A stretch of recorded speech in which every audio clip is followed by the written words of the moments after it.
لا, on. أيوة. When the computer comes, then we come off. Inshallah. Jazakallah khairan.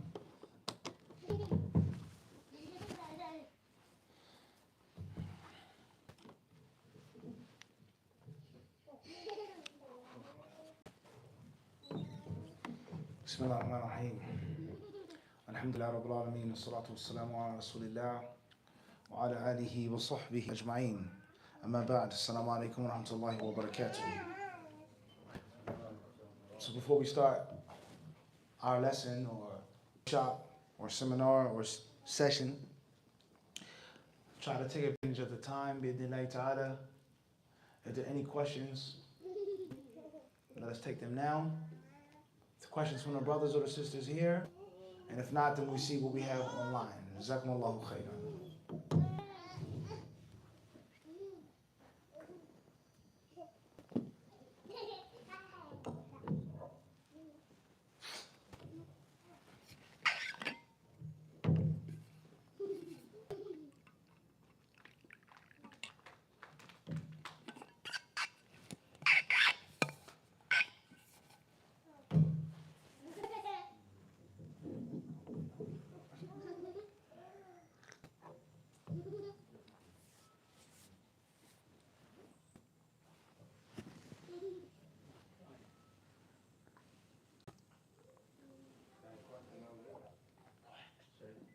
Bismillah.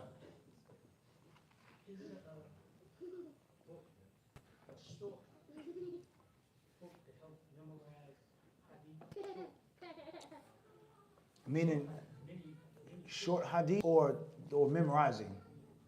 Short hadiths. There are, yes. There have been several authors of summarized books for hadiths. 100 hadiths for memorization, 200 hadiths for memorization, which are short. 1, 2, there are. If you're interested, let me know, there are. You? Allahu a'lam. Fadal. So is there like a dua that you can say when you start, before you start learning or before you start to like, engage in type of studying Islam? Because sometimes I see myself fading away. You know, I'm not really focused. Is there something that can help you? I know. The question is there something that can help you? A supplication, a dua that you can make in the beginning or while you're studying and so on and so forth.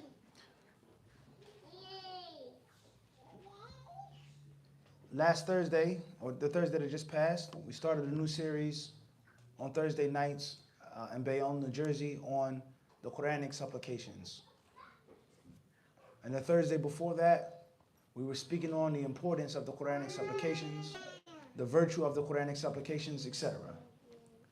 So from the Quranic supplications, you find du'as of prophets and messengers asking Allah Azza wa Jal to give them wisdom, to give guidance, to teach them, to forgive them, for knowledge which is beneficial, etc.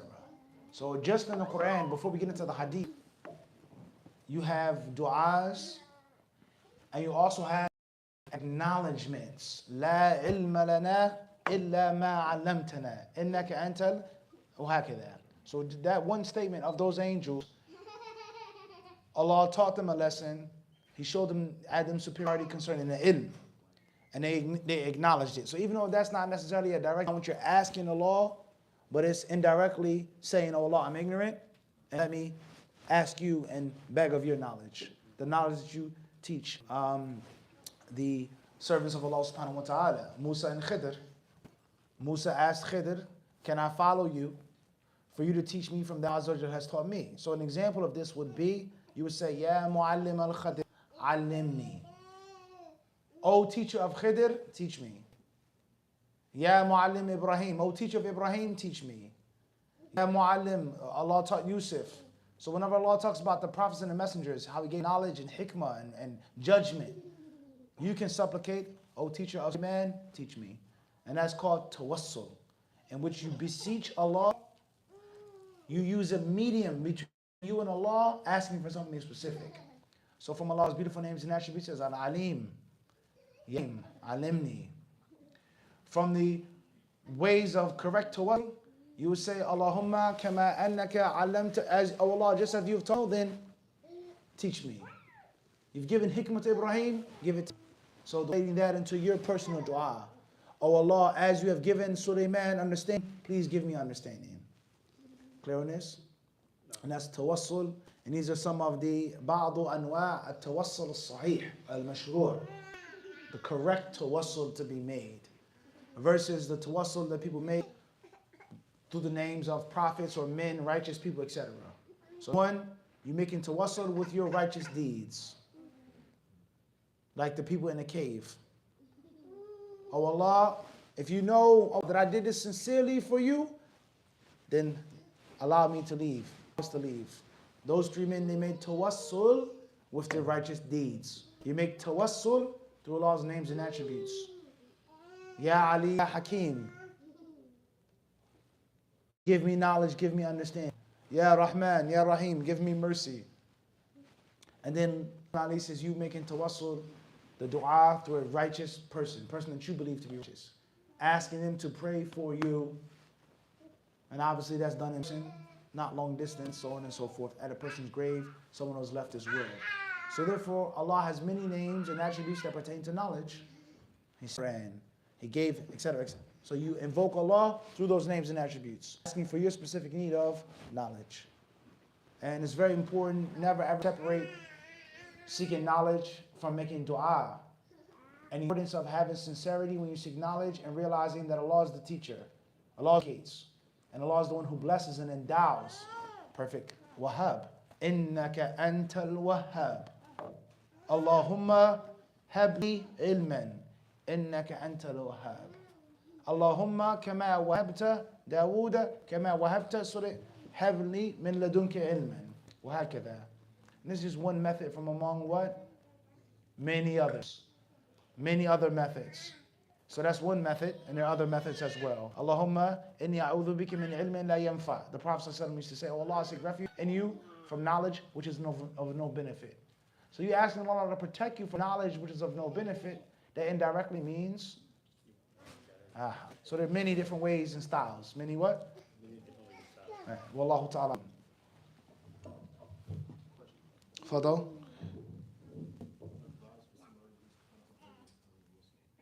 Advice on someone who's contemplating becoming Muslim. What's stopping you and what's holding you back? What's preventing me? I know I want to do it. It sounds good. I know it's right, but what's something that's stopping you? Bad company? Or the fear and the thought I have to be perfect to be a Muslim? Or the fear of being a hypocrite, which is one of the greatest fears. And that just goes to show you that the hatred of hypocrisy is a natural thing. Fitri. It's something that's a part of your life. No one likes a hypocrite. Nobody. No one likes to be called a hypocrite. No one likes that. So many people, they want to be Muslim, but they say, you know, I'm still. Muslims, I want to come to the masjid, but and I don't want to be in the mosque with a beard, black mark on my head, and I'm still in the streets. Or messing with this one and that one, 3, 4, 5, 6, 10. But Muslims are required to strive for perfection. That's your job. It's try to be the best. That's your job. So there are many different tricks and traps of the shaitan and of the human being's own mind to prevent a person from becoming Muslim. I don't want to shame my family. I don't want to, have my, et cetera, et cetera. So if it were I would talk to the person, all right, what do you like about Islam? What do you like? I like this. I really like that. I'm not sure about this. I don't agree with this. But I know in general, as a whole, so let's deal with what's holding you back. This, that, so, and then you got to deal with it one by one. The general advice is, and this is very important for all of us to understand, being Muslim isn't an option. It's not a choice. It is right over you to submit to him. And obviously, we live in a world in which there is free will. There's freedom of religion. But we're talking about the punishment. You don't have a choice. So whether you still smoke weed, you got tattoos, you're still dealing with, 5, 6, 7 chicks on the side, whatever haram stuff you into, whatever lifestyle you may have, you don't have a choice but becoming a Muslim. And then you work on weed and you work on this. You have to. And it's better than you being a sorrowful, regretful hypocrite than a plain open kafir. That's a fact. I'd rather be on the bench of the winning team than being a star on a losing team. I'd rather be the water boy passing out the Gatorade. Everybody gets a ring. You lose. So just think about that. It's crafty. It's very tricky. And oftentimes we as Muslims, we don't put forth the best example, unfortunately. We don't lead the best example of Islam, representing what the deen is supposed to be, unfortunately. And that gives leverage to people who have illnesses in their hearts to say nasty things about Muslims. Unfortunately, we're all guilty of this. May Allah help us all. So take the leap. That's my advice. Bismillah, take the leap. And realize everybody in this masjid has a different story. And every masjid has a struggle or this or up or down. Take the leap. Nobody's going to be perfect. Wallahu a'lam. Fadal. Advice on how to condone, I want to do a conversation with Jehovah's Witnesses. Because you know they are taught to take control of the conversation. They are taught that. Understood. Understood. Well, Jehovah's Witness or anybody, I mean, like you said, first and foremost, what's the difference? Argument, a fight, a debate, and a conversation. Even if it's a little passionate, but there is a difference. I'm shouting, hollering, fighting, raising my voice. I got my followers around me, people watching me on versus we actually having a real, conversation. So you have to separate the two. Second of all is, what's the purpose of this conversation? This purpose is you're actually sincere. You want to know. Regardless of why you want to know. But a person is sincere. They want to know. And I trust you. I respect you. Like a good Muslim guy to me. I want to hear from the source. From the news, not from this, so on and so forth. Thirdly is, and obviously then that is a long discussion, because you may debate or talk to somebody, not them, but for someone that's sitting around watching and listening. Don't ever forget that. Don't ever forget that. Or you may talk to someone and you don't feel they're there, but you might need to break the stereotype. I myself dealt with this plenty of times on an airplane. If I could tell you the times, if I could give you $1, time I was on an airplane and a non-Muslim engaged me asking about whatever. You're reading a different language. I see you like this. What tea are you drinking? A non-Muslim. And there have been times in which, I mean, every walk of life. Hindu, Buddhist, Jew, Jehovah's Witness, and the list goes on. Shocked. People are curious. So seize the opportunity, deal with facts, don't fight, don't argue, and try to start off on neutral ground.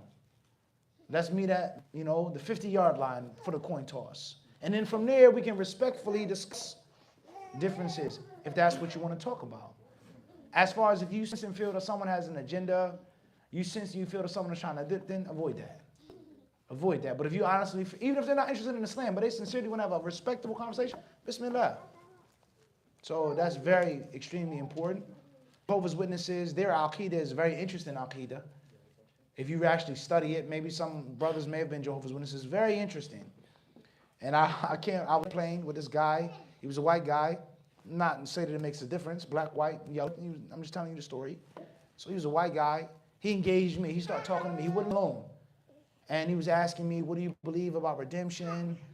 Does it have anger? Will people go to hell? Blah, blah, blah, blah, blah, blah, blah, blah.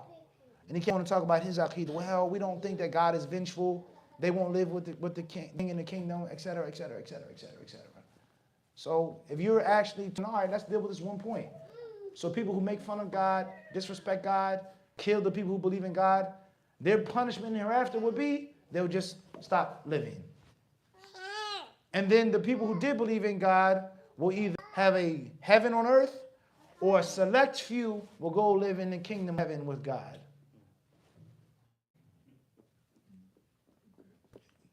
You get the point? And obviously you got to be sharp on what you're upon.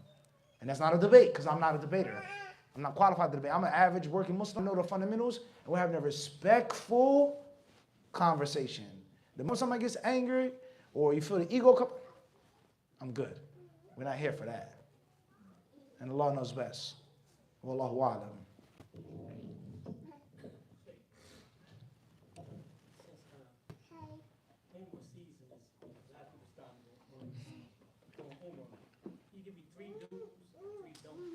Umrah?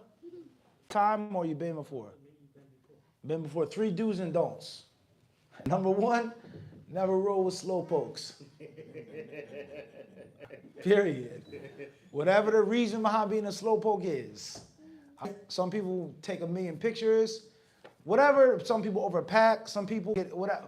If you moving, your team gotta have good chemistry. You gotta be, you understand? That's rule number 1. If you're a slow moving type of fine, but you know what I'm saying? Slow poke could be mentally. Slow game. Nah, I'm shaking. Right? Alhamdulillah, you walked in on a subhanallah. I ain't say that shit. I just say you walked in. Yeah, you teaching. Yeah, alhamdulillah. You walked in on a question on slow poke shake. Allahu Akbar. Jazakallah khair. Number 2 is you gotta make umrah with someone that realizes the virtue of what you're doing. This may be our last umrah. There's no guarantee we'll come again. This may be the last time umrah is open. It may be a pandemic, outbreak. Anything can happen, let alone death. So you got to be someone who is cherishing the moment. Number 3, a do umrah is make sure that the worldly stuff is minimum. Whether that be shopping, visiting, souveniring, video, selfie, it's all good, but that got to be at a minimum. Main purpose of this trip is worship. This is the most sacred place on earth. This is a serious opportunity that may not come again. Let me take the most advantage of it. So you can be with your wife. She may want to shop until she drops. You can be with your son. He may want to, send selfies every 5 seconds. Who are you with? You got to have good, solid chemistry. That's if you with people. As far as if you with yourself, then that's a different story. 3 don'ts on Umrah. Minimize your sleep. Be mindful of your limitations, health-wise. It's better for you to take it at a slower pace than burn yourself out and be in a wheelchair or perhaps. And number 3, make sure you bring me something back. Don't leave without bringing me back a souvenir. That's the first. All right, that's the very first don't. Wallahu ta'ala alam. Should I take one from online? Question says, coming from the Bronx. Initials VT.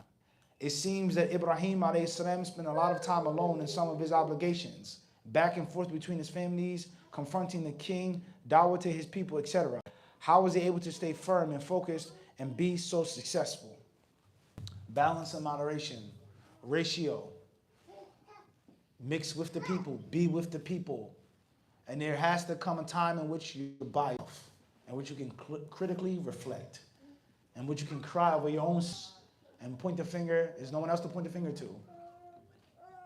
But when I'm around people, it's your fault, it's your fault, it's your fault. But when I'm by myself, you can't blame nobody but yourself in this sport. Not your corner man, not this. You are responsible. It's a one-man sport. And even when there are other players and referees, don't blame it on a ref. It shouldn't have come down to one call. Why leave the fight in the hands of the judges? So it's very important for you to be by yourself sometimes. It doesn't mean that you avoid the jama'ah. It doesn't mean that you fall into some type of innovated seclusion. That's not what we're saying. But every now and then, you need some time in which you just me, myself, and I. Obviously, we have many examples of that from the story of Ibrahim and other prophets and messengers. Other what? Prophets and messengers. He was with Ismail, and then Allah tells us when they was just what? Ibrahim. So I think that being by a bad thing or a con, as long as it's done in balance and moderation. And me personally, my personal advice, wallahu alam, it's very important to value when you're by yourself, the time that you have with yourself. Just think about it, man. You got a family. You with your wife, she has wants and needs. You with your children, she has what? The children have what? Wants and at work, this, that. When do you have the time for your own personal wants and needs? To take care of yourself, to look after yourself, to et cetera, et cetera. That's very important. So out of 24 hours, even if it's only 30 minutes, my cup of coffee is just me, myself. Nobody begging, crying, fighting, arguing, telling me what to do. I don't got to tell them. I'm enjoying my cup of coffee. It's very important. So that spiritual alone time is important as well, especially for your sincerity, ikhlas. No one is around, no one sees. It's you with Allah subhanahu wa ta'ala. And Allah surely knows best. And of course, being alone too much Being by yourself too much, that's lack of mind, leads you to other problems. And the shaitan will pin you in the corner by yourself. Fadal. He had a question. Bismillah. So if let me just say, if you have like two, like if you have two friends and then if they're not Muslims, just say, and you get into a debate, what should you say? What should you say? Call them to Islam. Invite them. Force them. Don't abuse them. Invite them. Tell them about why it feels so good. What you like to do. The foods and drinks you like to eat. What you do in the masjid. Tell them why being a Muslim is so fun and so awesome. Invite them to your way of life. That's what I would do if it were I. Tell them, say, come on, let's try it out. We've been there, we did this. Let's try Sunday. And obviously you lead by a good example. Wallahu a'lam.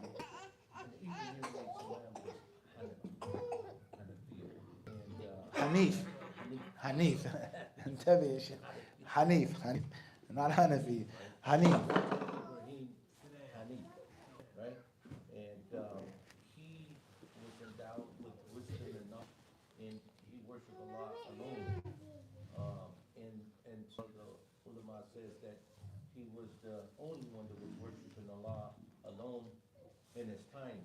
Does that mean that those people, of course, before him had some MBS come to them, right, to write them to Tawheed, but at that particular time, he was the only person that was worshiping Allah alone, correct? Ibrahim alayhi salatu wasalam saga is one of the most mentioned in the Quran. And there are different stages of that saga. Pre, post, wife, woman, child, this child, Hijrah, Nimrod, and the list goes on. His father, when he was a young boy, Azar, the idol maker. So there's much of the saga of Ibrahim. Much. Allah tells us many names and characteristics of Ibrahim. Hanif, and Allah calls it Ummah.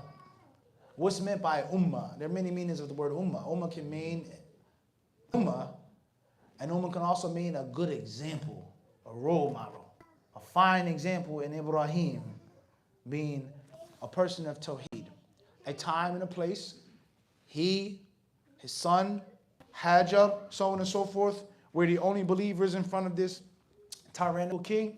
That's a section of that saga. Lut alayhi salam, the angels visiting him. That's also you get it? It's a part of that saga. So a book I would advise you to read, and it's very good for Arabic as well. Qasasun Nabiyyin lil Atfal. Qasasun Nabiyyin lil Atfal. This book, the author, he puts the stories of the prophets in chronological order. Everything from the Quran, he puts it in order. And it's a good style for learning and practicing and strengthening your Arabic. Qasasun Nabiyyin lil Atfal. Wallahu ta'ala. Next question says, please mention your name, initials, first and last. Jazakallahu khairan. AA from Burao, Somalia. Assalamu alaikum, Sheikh. Tips on staying patient during one's seeking of knowledge and to stay in love with it. First and foremost is you got to realize nothing good in this world comes without patience. End of discussion. Nothing, even for non-Muslims. You have to be patient. Nothing good comes without you waiting. And the best of all good is knowledge of Allah Ta'ala. So it's inevitable. It's something which is not even an option. That's why you find with the Salaf Salih, whether it be Abdullah bin Umar, and the other narrations about some of the prophets, telling their people who wanted to seek knowledge to get an iron staff, iron sandals, not wooden, not leather, but something that's going to, they say, everlast, right? Something that's going to stand the test of time. So you have to have a great deal of patience when you seek knowledge. You have to have patience upon His decree. You have to have patience upon your own self, your weaknesses, your strengths, your capabilities. You have to have patience with your teacher. You have to have patience with your classmates. You need patience when seeking in from beginning to end, which helps you reading the stories of the prophets and the messengers. Look how this prophet was so close to Allah, but he suffered so much. Khalilullah, friend of Ar-Rahman, Allah. And he went through test after test. Yusuf, alayhi salam, test after test. So who am I to complain? Who am I to give up? Who am I to quit? Who am I to think that means something? And this man was close to Allah. Look at all of the trials he went through. So there's nothing better for the servant than reflecting on the Quran. Nothing is better for your iman than critical reflection upon the word of Allah, the Quran. And a student of knowledge has to be at the forefront when it comes to relationship with the book of Allah subhanahu wa ta'ala. Last but not least, read the story of the Imams of Hadith. All that they went through, all of their sacrifices, and all of their struggles. And look how they're household names to this very day. So just think about that. That's my advice of learning about patience and also falling in love and being in love with ilm. Walking and talking with those great Imams. So you have to read the biography of Bukhari. And before Bukhari, they didn't teach us before Imam al-Bukhari. And after, read what they went through. Read all of the stuff they had to go through. Wallahu ta'ala alam. Question is coming from Initials EC, Germany. Can someone switch between forgiving and not forgiving someone? Barakallahu.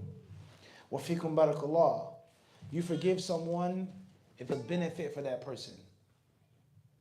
You don't forgive or you don't pardon one if it's a benefit for them. Someone who made a mistake concerning you or others and they honestly feel bad. You can clearly see it. No doubt about that. Someone who thinks that they can wrong people, oppress people, and get away with it, that's a different story. So, you have to assess it. But never ever forget, holding a grudge, holding something in your mind and your heart against people is a disservice to yourself. Like cholesterol. The more cholesterol, the more fat that you have, how smoothly does your blood flow? So every time you hold a grudge, you open your heart, you put it aside. Then another, then another, then another. Eventually, what's going to happen? No doubt. You're going to have all of that malice and ill feeling in your chest. Therefore, I'm going to forgive you, not because you deserve to be forgiven, but forgiving you is a benefit for me. It's peace of mind for me. And that is the virtue of forgiving as Allah forgives us time after time.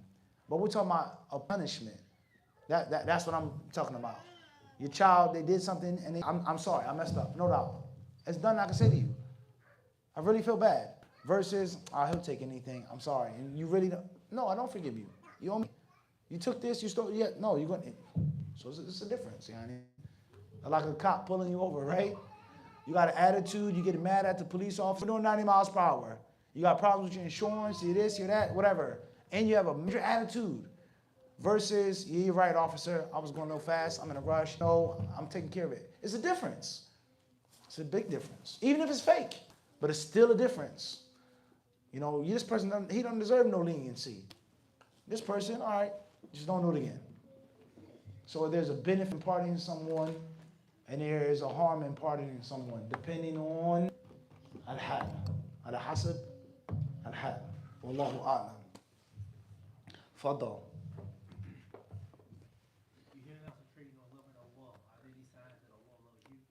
Signs that Allah subhanahu wa ta'ala loves you.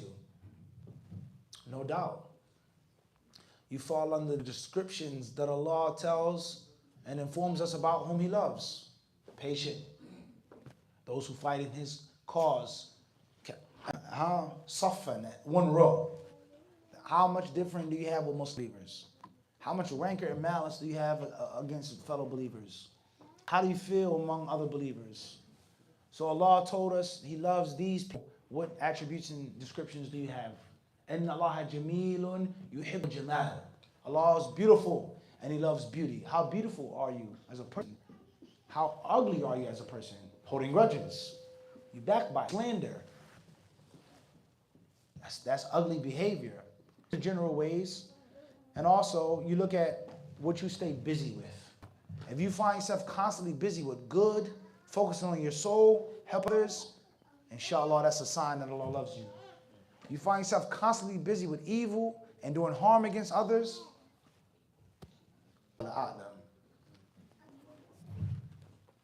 Questions coming from the UK. Initials TH. Can I pray Salat al-Tawbah whenever I feel inclined to? Meaning, can I include it in my everyday routine? Also, should you perform wudu or ghusl Salat al-Tawbah? You make a good wudu, inshallah ta'ala. A perfect wudu. You make the 2 rak'atayn based off of that hadith that clearly mentions if you make a sin. When I feel the need for that. Wallahu ta'ala alam. Question is coming from Queens. Initials IZ. Assalamu alaikum. I find envy, pride, and seeking to be better than others hidden in my heart and really show it outwardly, but it comes out during sports or certain situations. What is the cure to be sincere and purify the heart? Well, I think first and foremost, you have to make a difference between healthy competition, having a competitive spirit versus ugliness. And there is a difference between the two. It's fair game. Bismillah, of course I'm trying to beat you. Who wants to lose? Of course. Versus I can't lose. And to prevent myself from losing, I'm going to lie, I'm going to cheat, I'm going to steal, except there's a world of a difference between the two. I want to win. Let's not get it twisted. But at the same time, I'm just as happy what? You win. Versus no one else can be the winner. Even if I'm not good enough, you can't win. So they're two different situations. So being competitive, that's natural. Winning and success, that's also natural. And the parallel in this is clear. The Prophet ﷺ, he says, La hasada ithnatayni. There isn't to be any envy except for 1 or 2 situations. There's never a time in which envy is okay. But what's meant is ghibta, which if it came down to envying you, dang. Someone who has a lot of money who spends it on Allah's cause. Someone who has ilm and he teaches it and he spends it. If it was a chance, I wish. But that doesn't mean the hasad that Allah clearly blames in the Quran, in which I want the blessing to be taken away from you, whether I get it or not. Versus I admire you, I look up to you, I'm happy for you, and I wish I had what you had. There's a difference between them. That's a nice car, mashallah, I wish I had one. Versus, man, what do you think he is with that nice car? He don't deserve that. It's this, I'm that, I hope you crash. Oh. La shak fi dhalik. There's a difference. Oh, Allah give me what you gave, so and so. So there's a difference. So I think that's the same when it comes to competition. Win, but not at the expense of losing my soul. And there's some people who couldn't bear the fact that they had lost. There were people who were so competitive, they would do anything to win. And an example of this, I won't mention his name, a very famous and infamous, iconic figure in history, in the East and in the West. He hated losing so much. He would play cards with his friends, his entourage. He would cheat to win and then pay them the money at the end of the game. The money that he earned in gambling. I.e. the money is what? It's nothing. But I can't what? Accept losing. So there's a difference from that. So if you feel that you have that disease, you have to ask Allah for tazkiyah. And there are ayats in the Quran that deal with tazkiyah and prophetic supplications that deal with asking Allah to give you tazkiyah, purity and cleanliness of the soul, of the heart. And asking Allah to protect you from the evil of yourself. Hasad and rancor and malice and greed. وَمِن نَفْسٍ لَا تَشْبَعْ. The Prophet says Allah's refuge from an insatiable soul. A soul that never ever gets enough. When is enough? How much blood do you need? How much flesh do you need? You have more money than you can count. Yakfi. That's a disease and that's an illness. Wallahu ta'ala alam. That's right. If you ain't cheating, then you're trying. I.e., a trick of the trade. And not a nasty cheating. You understand the difference? So right now, if me and you, we chefs, and we on a show, right? When we have the time, I got a trick to get the best that's tender and half the time. That's not the same as me sabotaging your gas. So you get the point I'm trying to make? There's a difference. If you ain't cheating, then you what? I mean, if you don't have a what? A trick of the trade, right? That's what's meant by that in the proper interpretation. And of course, another interpretation is if you ain't cheating, then you what? That's a difference, right? Wallahu alam. Fadal, bismillah. Bismillah. Okay. So how, if you're not here, for example, if you're not, if you're like in another part of the world, how can you like see the things that are missed from you? Seeing things that you gotta travel. It's important to travel. See, look at your shirt. What's on your shirt? Look at that. Tell me what's on your shirt. What image is on your shirt? People on a camel. You got to get on your camel. Whether that's an airplane, boat, train, your feet. Nothing is more beneficial for a young man than traveling.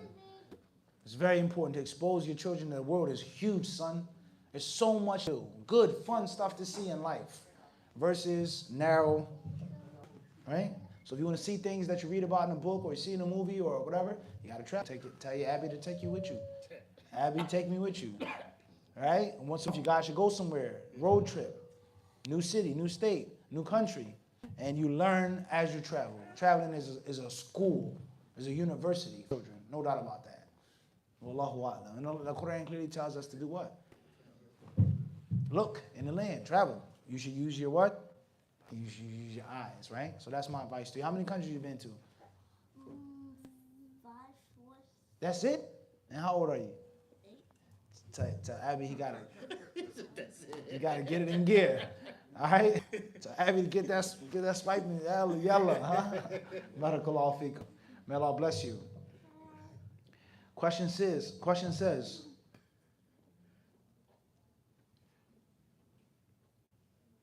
is coming from AG, Cairo, Egypt. Can you mention principles for how to properly manage time, especially for a student? Jazakallahu khairan. We've mentioned it. We've answered this question countless times. Explained this countless times. The importance of time, the value of time for every Muslim, let alone a student of knowledge. Wal asr. The value of time, the importance of time. Allah swears by it. And Allah swears by time, proving that men will all be in ruin, all of them, if they don't value their time by having iman, doing righteous deeds, advising each other with the truth, advising each other with patience. If that's not the chunk of your 24-hour day, you're a loser, basically. You're a loser. So the first thing you do when you wake up, when you go to sleep, if it's not about one of those 4 things, what are you doing? So I think that the first principle for proper time, or management of time, is realizing how valuable a thing is. The more precious a thing is in your mind, the more protected and the more jealous you are, and the more vigilant you are. How many example parallels do we need in life? You go into a jewelry store, those diamonds, those gems, where do they keep them? Anywhere, on the table. You go into a pawn shop. Do you just walk into the pawn shop? In most cases, you have to do what? They got to buzz you in. And one door, that shuts, and then why? What's the difference? Because what they have is so what? And they know that the people's hearts are what? Inclined towards the gold, silver, and so on and so forth. So the greater your appreciation is for the thing, that mindset leads you to the physical application of that. Time is the most precious gem or stone that I have. What am I going to physically do to make the most of my time? The practice, good practice, comes from good mindset. That's first and foremost. We can agree on that? All right. So therefore, constantly remind yourself of the value of time. The need of time. Nothing takes place without time. And that takes place through many ways. One of them is reading the biographies of the Imams of and how they were stingy with their time. And how they knew that there's not a second to waste. So if you have goals and aspirations of becoming a scholar, it's not going to happen by studying for an hour out the day. It's not going to happen in 2 hours out the day. It's not going to happen by being a normal, regular person. Husband, wife, family member, they'll come over, sit. It's not. Nah. No different in sports. I would like to hang out, but I got to practice. I would like to go to the party, but I got to practice. I know you guys are going to say I'm different, I'm fronting, but I got to study the film. 3 hours. I'm sorry. You can say what you want, but my dream is to be the champion. So it all starts with the mind. It all starts with the mind. And another very important point is to hang out with people that have the same mindset as you. To hang out with people that are average and mediocre, like slowpokes. That's the most important, mental slowpoke. slow mentally. You got to be hanging out with people of knowledge who want to learn, who want to study, who want to be something, whether you're in the Prophet city, Egypt, wherever you are. So good company is of utter importance to the student of knowledge. Good energy, positive energy becomes infectious. Like germs. It wears off. If you're around sick people, no matter time before what? You start coughing and sneezing. You're around people who have high ambitions for ilm, even though you're not that good. It's nothing but a matter of time before what? No doubt. You're gonna, oh man, let me try that. So that's my advice. And last but not least is minimizing the things that you need to do. And never ever making time for studying. You make time for sleep. You make time for eating. You make time to visit your family. But you never make study time. Study time is the rule of thumb. 24 hours to study, then you slice the pie, an hour for eating, breakfast, lunch, dinner, an hour for taking a shower, using the bathroom, 30 minutes for this, 20 minutes for that. So there's no such thing as study time. For the real students, there's time to eat, there's time to have fun, recreation, you know, go to the gym, run, jog, heavy bag, whatever. But there's no such thing as what? Study time. Study time is ahwa. So the mindset. And we've explained all of these things in the way of the disciple. Allahu a'lam. Question is coming from Brooklyn. Initials RR. Is it permissible to make dua that Allah brings someone back to your life and you allow to marry that person after things ended with that person after istikhara? You say, oh Allah, it's good for me, bring it close to me. If you know, and of course knows everything, speaking to Allah, oh Allah, if this is good for me, make it easy for me. Yassirhu li. There's nothing like that. And there's nothing wrong with remarrying someone that you separated from. Sometimes you need that. Whatever the case may be. A month, a year went by. Bismillah, I've changed. I've worked on a problem. You've worked on a problem. So let's give it another shot, etc. But you don't reconcile the person without changing anything. That's the moral of the story. I left, I quit because my contract was a bad contract. I thought about it. Let me go back working for you, but not under that same what? That's the difference. That's the fork in the road. You understand? And if you just miss someone and you're willing to go through the same problems again, that's fine. But you can't complain afterward. You get what I'm trying to say? Yeah, you can't get, it's like a tight ring. The ring was super tight. You had to go to the hospital. You had to watch a video to get the ring off. You lost skin. It was stressing you out. And then some time goes by. That ring was nice. Did you forget that your finger was blue? Put it back on. No one can be blamed but what? For being a fool. So the ring size didn't change. You didn't change. You're going to do the same thing again. Wallahu a'lam. Fadal. Bismillah.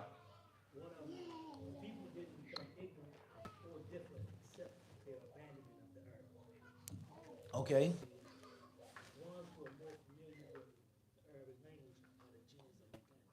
The jinns? Go ahead. Understood. Allahu Akbar. Well, Shafi rahimahullah ta'ala was a very talented person. He's very talented. He was a scholar that was, that had mastered the arts. And from those arts that he mastered was the Arabic language. And he's basically saying that if you want an advantage, like cheating, I know some stuff that you don't have no clue about. So right now, me and you, we're having this debate. You want to quote this hadith? You want to quote this scholar? Da, da, da. I got a surprise for you. And that surprise is something that I know that you don't know about the Arabic language. So if we are similar or equal in the debate, but I got sharper Arabic, I won the debate already. Because I'm seeing something that you have no what about. People didn't go astray. People didn't start different because they went against the language that Allah sent the Quran down in. And they started twisting and warping and distorting things and misunderstanding things. I'll leave you with this statement, something I read. Oh, And if you ever been overseas, you know that most people, they speak the street dialect. Darija, Amiya, whatever you want to call it.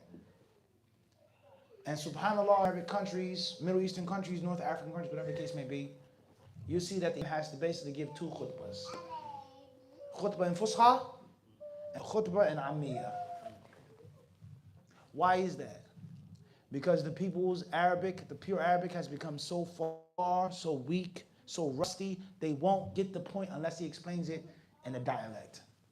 I read many years ago that the European colonizers, from their agenda was to spread the dialect, the colloquial dialect, the street Arabic, keeping the Muslims further away from understanding the Quran and Sunnah directly, and forcing those people to have an interpreter.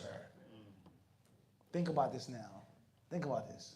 If you're in Sheikh Abdul Qudus, you're in court, you about to sign this deal, you don't understand what this term means, blah, blah, blah, blah, blah. Who got the advantage? I'm speaking what? The contract is in what language? It's in English. But you have no clue. Just sign right there. Just go ahead. Here, let me give you a pen. Bismillah. You signed off, your rates, this, published. I got you. And the moment you get mad and you realize you've been hoodwinked, what I'm going to throw in your face. You signed it.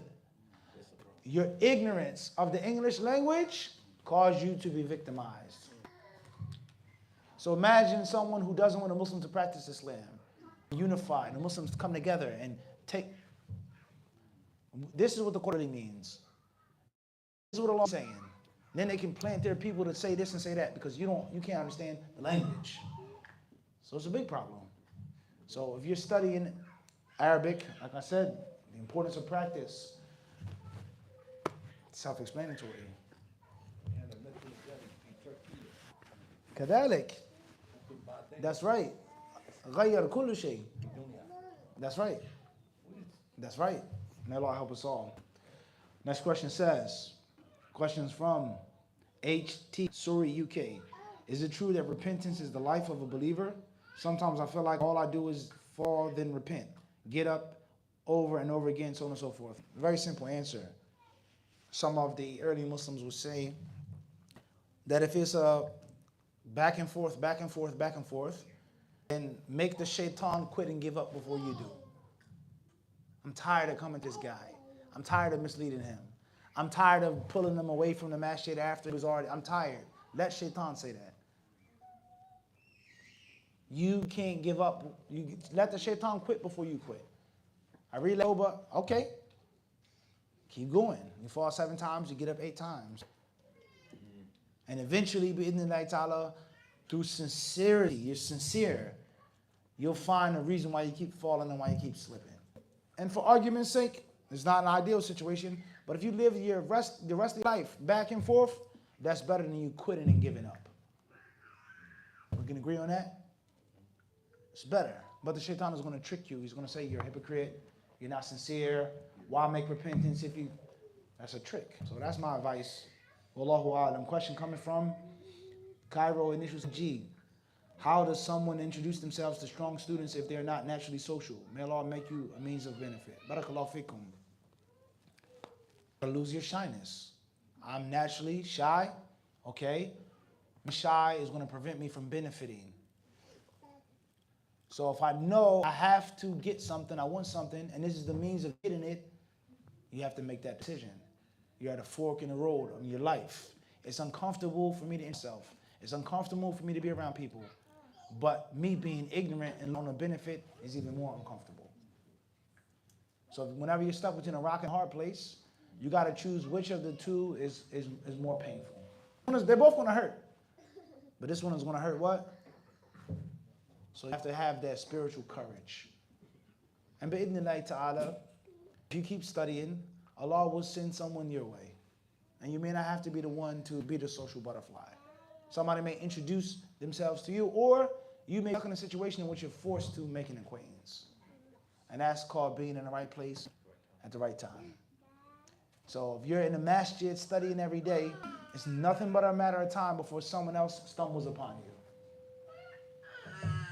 It's a fact. Wallahu ta'ala alam. Question says,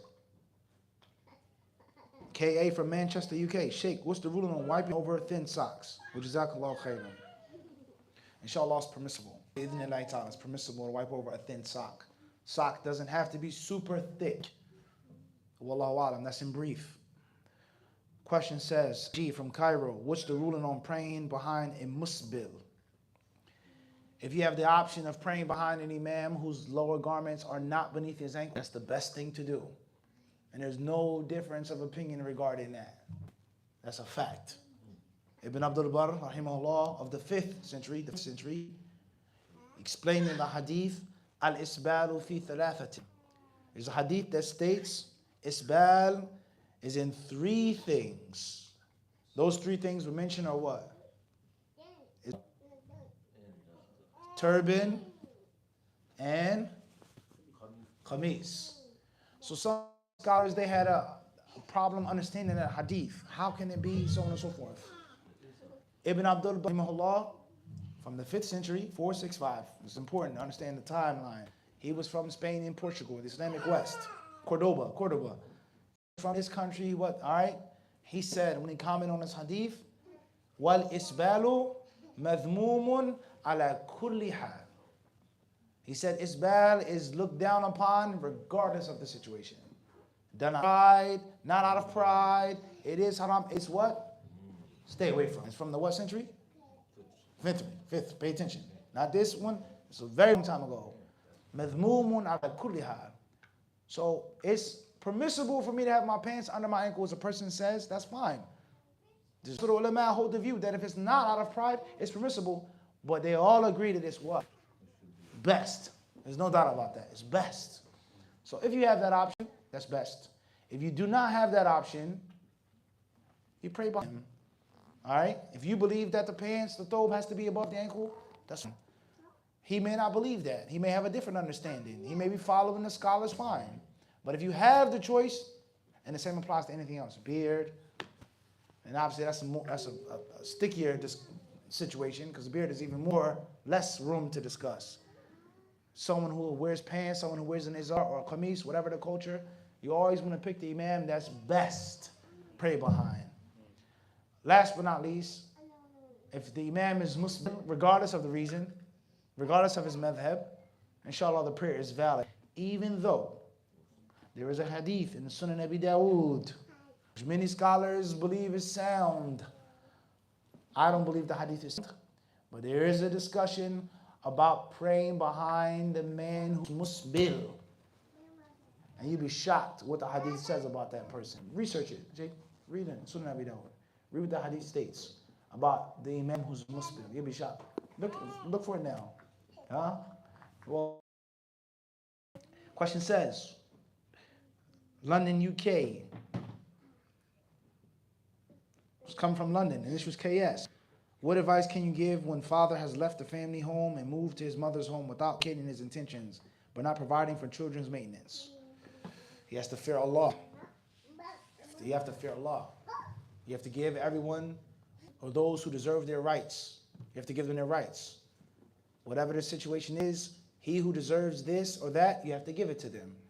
If you have a problem putting the people, wife, children, ex-wife, whatever the situation, you have to verbalize that. Just leaving, not communicating, not saying it isn't a good idea. And it's going to lead you to fall into sin.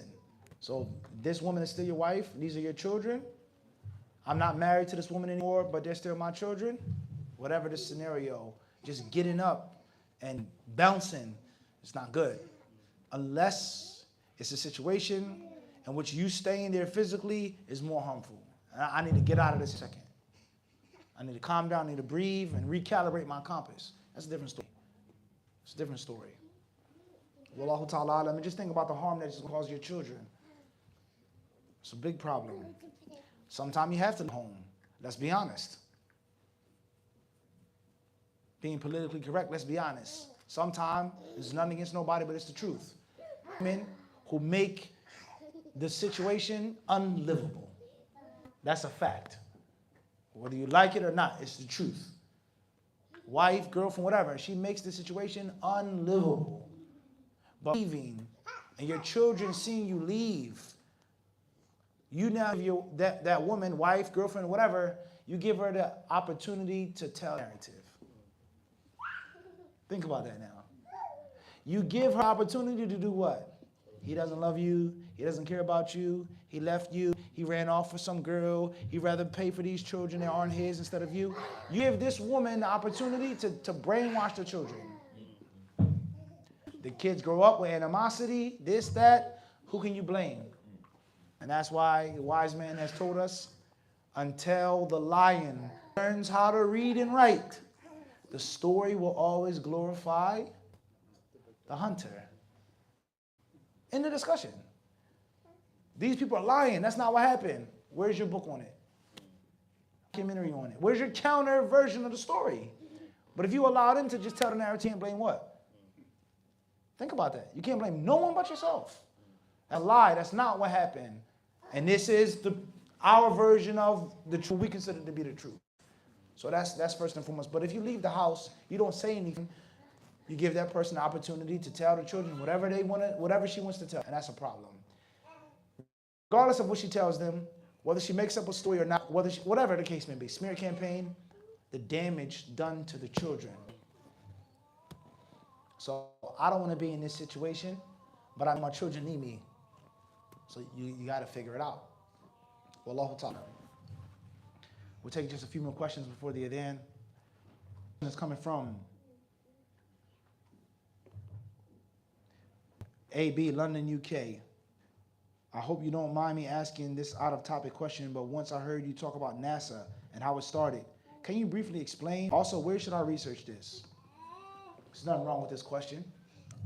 Most of the times, when I say things like this online that people can see controversial or conspiracy theory or weird or wacky, I would say 9 out of 10 times it's public information. Very rarely will I be online exposing something that's in a dungeon. Not saying that there isn't a dungeon, in the dungeon, a dark, deep, murky basement that you can only access with a candle and a torch, booby-trapped. But most of the time, we say stuff that's what you can just Google search, Wikipedia search. So therefore, brother, oh, that's not true. You can't say that. I tell you, read about NASA. Read about the foundation of it. Read about the people who established the rocket program, where they came from. Read about the blatant hypocrisy of the American way of life and values, the war criminals, the evil genocidal war criminals that they brought over to establish their space program, and then heralded them as champions and heroes, plaques for these people who killed thousands, if not millions of people. And they read about it. That's nothing, that's basic information. So if you're talking about the United States, not the UK, but just the US, what is our national symbol? What animal? The eagle. What's the history of the eagle? What is the superstition and the polytheism that is associated with that bird? Accident, that's the national bird? Of course not. So you read about NASA, what it means, its logo, so on and so forth, and you'll be shocked what you'll find. You'll be shocked what you'll find. So there's no better place to start than starting.